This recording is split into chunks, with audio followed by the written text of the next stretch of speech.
Everyone, নতুন আরেকটা ভিডিওতে আপনাদের সবাইকে অনেক ওয়েলকাম। আশা করি আপনারা সবাই ভালো আছেন, সুস্থ আছেন, আর আমরাও ভালো আছি। আজকে আমাদের প্রথম দিন। সকালবেলা বাড়িতে অল্প একটুখানি ব্রেকফাস্ট করে বেরিয়েছি, মানে আমরা যে রুমে হোটেলে আছি, হোটেল রুমটাই অল্প একটুখানি ম্যাগি বানিয়ে নিয়েছিলাম আর বেরিয়ে পড়েছি সকালে। খুব ভালো ওয়েদার পেয়েছি এখানে, একদম শান্তি ওয়েদার। আর আমরা যে মানে রুমটাই আছি, হোটেলটাই আছি, সেটা ধার ধরে ধরেই হাঁটছি আর এই পাশেই হচ্ছে বিচটা। তো এখন আমরা বেরিয়েছি, আমরা এখন যাব এখানে যেসব জিনিসগুলো আছে ট্যুরিস্ট অ্যাট্রাকশন পয়েন্ট সেগুলো। তো প্রথমে একটা চার্চে যাচ্ছি, এগুলো আমি আগের থেকে অবশ্য লিস্ট করে রেখেছিলাম যে কোথায় কোথায় যাব। তো এখন আমরা বেরিয়েছি, পুরো ভিডিও দেখতে থাকুন আমাদের সাথে।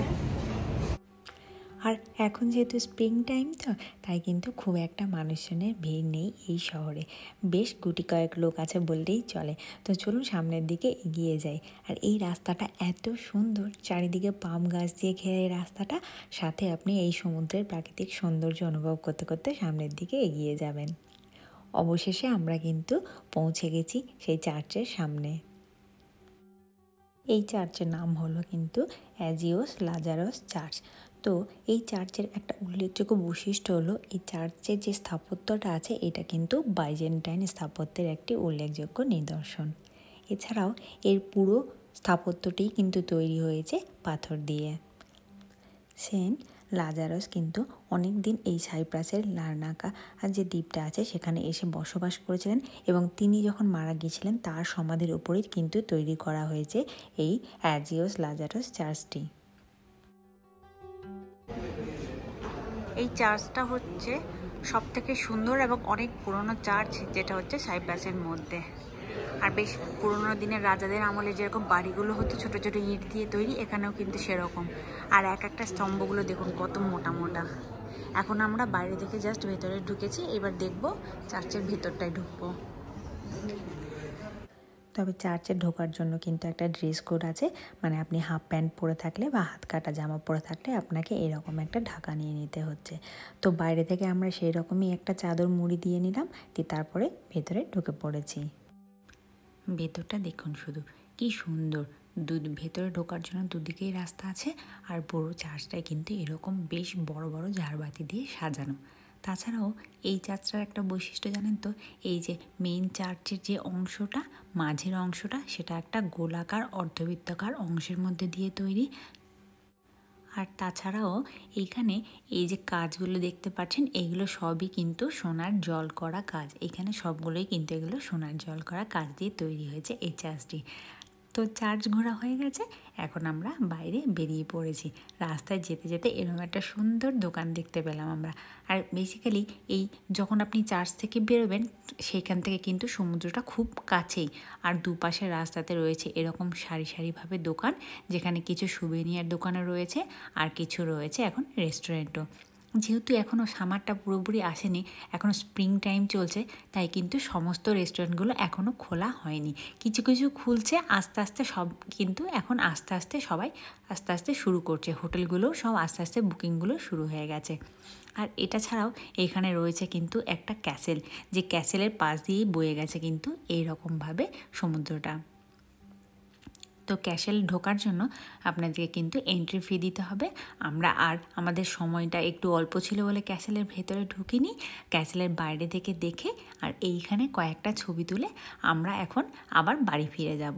যেহেতু এখন হচ্ছে স্প্রিং টাইম, তো আমরা ভেবেছিলাম যে খুব একটা হয়তো রোদ হবে না, কিন্তু এখন যা বেরিয়ে দেখতে পাচ্ছি যে এখন এখানে কিন্তু বেশ গরম পড়ে গেছে।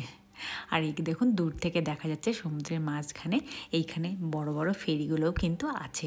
এছাড়াও চলুন এইখানে সামনে যে এই যে ব্রিজটা দেখতে পাচ্ছেন, খানিক দূর গিয়েছে, এই জায়গাটা অবধি আমরা এখন যাব।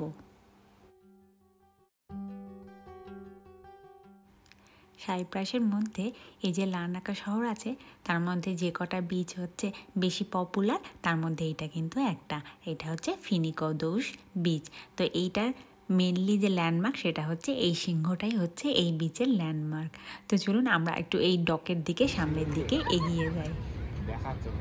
এই ছোট বাচ্চাটাকে মাছ ধরা শেখাচ্ছে সুন্দর, ওর বাবা দুটো বাচ্চা এসেছে এখানে, দেখে শেখাচ্ছে কীভাবে মাছ ধরতে হয়, সমস্ত যন্ত্রপাতি নিয়ে এসছে। এই যে দেখুন ছেলেটা ওই যে দড়িটাকে দিল এখানে, দিয়ে তারপরে এখন মাছ ধরছে এরা। আর আমরা এখানে ছবি তুলবো। এখানে অনেকে তালা দিয়ে রেখেছে, এখানে তালাগুলো, এই তালাগুলো কতদিনের পুরনো তালা। কিন্তু এখানে খুব বেশি মানে গভীর ডিপ নয়, এটা খুব অল্প, এই যে সামনেই দেখা যাচ্ছে। আর এরকম সুন্দর স্বচ্ছ জল দেখে তো আমরা একেবারেই অবাক হয়ে গেছি। জলটা দেখুন একদম ক্লিয়ার। এটা হচ্ছে অনেক পুরনো এখানকার, মানে বলছে যেটা সেটা হচ্ছে সুভেনিয়ার শপ। এটা সব থেকে হচ্ছে পুরনো আর ট্র্যাডিশনাল। এখানে অনেক কিছু বিক্রি হচ্ছে, এই যে হাতে পরার ব্যান্ডগুলো বিক্রি হচ্ছে, টুপি বিক্রি হচ্ছে, সুভেনিয়ারও বিক্রি হচ্ছে, উইন্ড চার্মও বিক্রি হচ্ছে। আর এই যে লক ইওর লাভ লেখা আছে, এখান থেকে এই তালাগুলো কিনে বেসিক্যালি ওরা সব ওইখানে এই যে ছোট্ট ব্রিজগুলো আছে এই ব্রিজটার মধ্যে ওখানে দিয়ে দিচ্ছে। এইটা আমাদের হোটেলটা। আমাদের অবশ্য লোকেশনটা এইদিকে দেয়নি, অন্য দিকটাই দিয়েছে।